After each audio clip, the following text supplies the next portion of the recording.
இயக்குனர் முரளி கிருஷ்ணாவோட இயக்கத்துல நேர்முகம் அப்படிங்கிற ஒரு திரைப்படம் வெளியாக போகுது. இந்த திரைப்படத்துல புதுமுக நடிகர் ரஃபி அப்படிங்கிறவர் நடிக்கிறாரு. அவர் தான் இந்த திரைப்படத்தோட தயாரிப்பாளரும் கூட.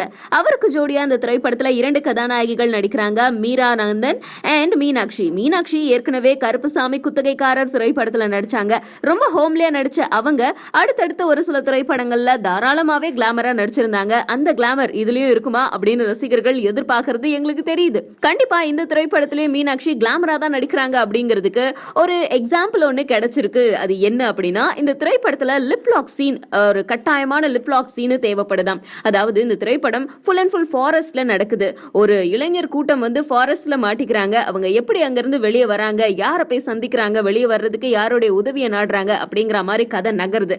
இதுல அழுத்தமான முத்தக்காட்சி ஒன்று இருந்தா நல்லா இருக்குமே அப்படின்னு இயக்குனர் யோசிச்சிருக்காரு.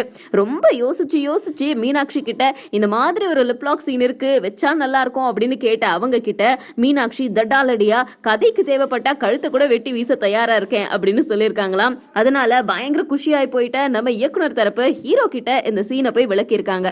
ஆனா யாருமே எதிர்பார்க்காத ஒரு வகையில ஹீரோ தலை தெரிச்சு ஓடி இருக்காராம். இந்த சீன் வந்துச்சு அப்படின்னா என்னோட வைஃப் என்ன டைவர்ஸ் பண்ணிடுவாங்க, தயவு செஞ்சு இந்த மாதிரி சீனை படத்துல வைக்காதீங்க அப்படின்னு.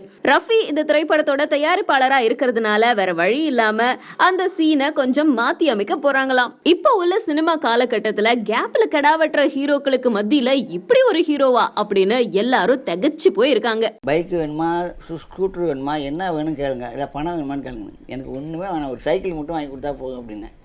அந்த சைக்கிள் வாங்கி கொடுத்தா எங்கள் வீட்டில் வச்சுருக்கேன். கத்தி படத்துக்குலாம் விஜய் வாங்கி கொடுத்துருங்க. அது